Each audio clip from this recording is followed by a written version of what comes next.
Welcome back to The Explainer. Today we are unpacking a premise from our source material that honestly hits pretty close to home for a lot of us. You're getting poorer every single year, and no, it's actually not an accident. Let's jump right in. So here's the defining question of our era. Why do you work harder every year but somehow still feel poorer?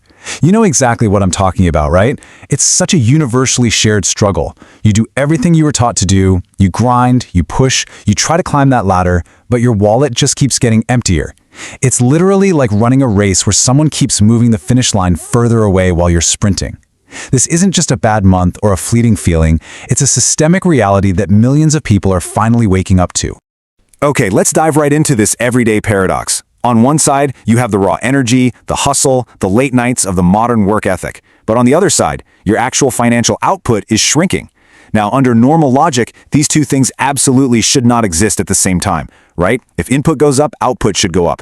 If you work harder, you should accumulate more wealth. Yet the source material points out that our current economic reality completely shatters this basic equation. You are putting in maximum effort, but you have less and less to show for it. Let's break down where that disconnect actually happens. Because we aren't talking about luxury vacations or designer clothes here. We are talking about the absolute baseline costs of survival. Rent and groceries are rising at dizzying rates. In fact, looking at the data, housing costs have outpaced income growth by massive margins over the last few decades. The essential elements of just staying alive, keeping a roof over your head and food on your table, have transformed from basic human necessities into these crushing financial burdens. Basic survival just feels wildly expensive now. And here's the real kicker. When that happens, when the math simply doesn't add up despite your absolute hardest efforts, what do we naturally do? We look in the mirror and we blame ourselves. It is a very heavy, very intimate kind of guilt. You sit there and think, man, if I just budgeted better, or if I just canceled that one subscription, or if I just worked a little bit smarter, I wouldn't be in this mess. We completely internalize the stress. We take the weight of this massive economic squeeze and we place it entirely on our own shoulders, genuinely believing our financial struggle is a personal moral failing. But here is where we really need to stop, take a breath, and completely pivot our perspective. What if it's not you? Seriously, what if the system was actually designed this way from the ground up? Let's decode the larger framework that's quietly operating in the background. It turns out there's a name for this in our source material. Welcome to what the authors call legacy logic.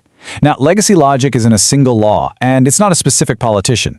It is defined here as the invisible system deliberately making life harder every single year.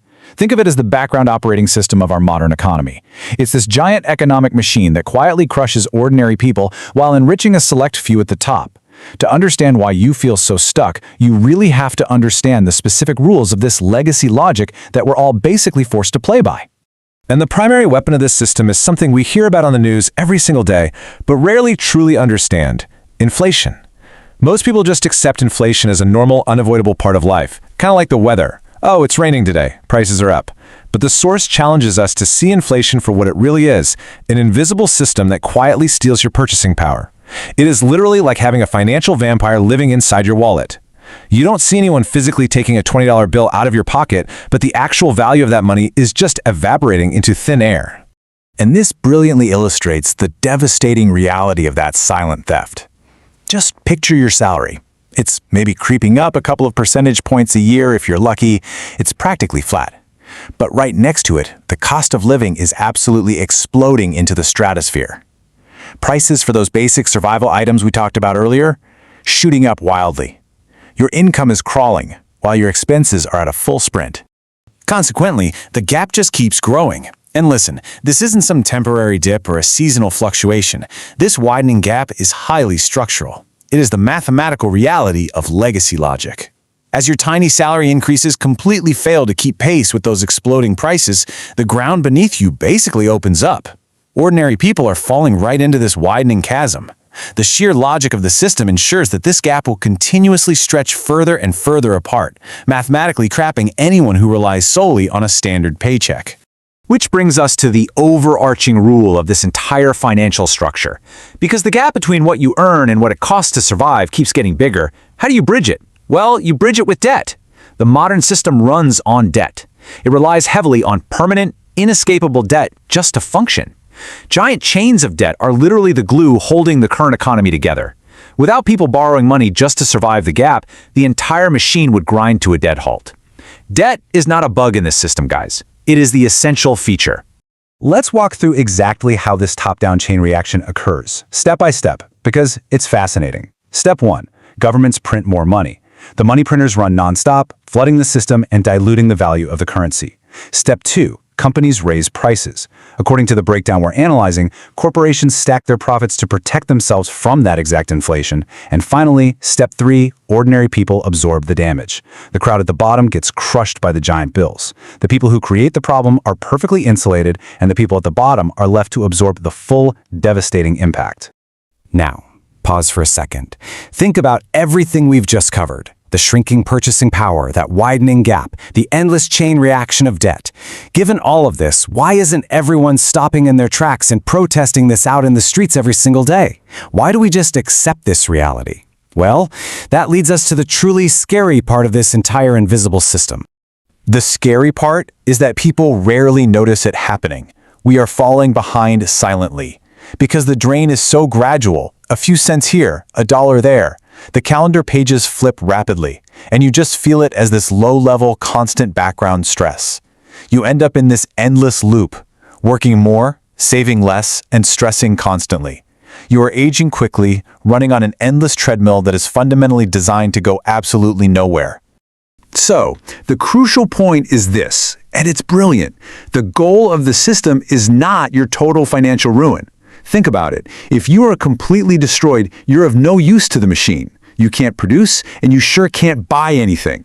The system doesn't need to destroy you instantly. It just needs to keep you struggling.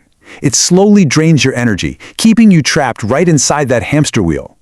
Continuous manageable struggle is the actual product being generated here.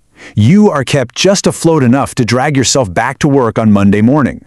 And that leads us to the ultimate goal of legacy logic. These are the rigid, inescapable chains of the modern design. Number 1, permanent workers. An endless march of people tied to their desks out of sheer necessity. Number 2, permanent consumers. People constantly shopping, trying to buy their way to a little happiness or just simply surviving those baseline costs. And number 3, permanent debt. The chains tightening around you, ensuring you can never, ever step off the wheel. It's a perfectly closed loop of producing, buying, and owing. What's truly interesting is the intent behind this design. The source analysis suggests that the system actually profits immensely when you stay trapped. The people operating the levers, they don't see a crisis at all. They see a highly functional, highly profitable machine. Your exhaustion is literally their revenue stream. And the darkest part is that eventually a completely exhausted population just stops looking up. They stare downward, too tired to even ask questions anymore. Which brings us to our final and perhaps most powerful thought from the source material. The most dangerous systems are the ones people accept as normal. You probably thought life became more expensive by accident, but it's a structural reality that thrives on our complacency. It thrives when we just stop questioning the hamster wheel. So my question to you is this. Now that you can clearly see the invisible machine of legacy logic, now that you know it's not an accident, what are you going to do to step off the wheel? Thank you for joining me for this explainer, and remember, never stop asking the hard questions.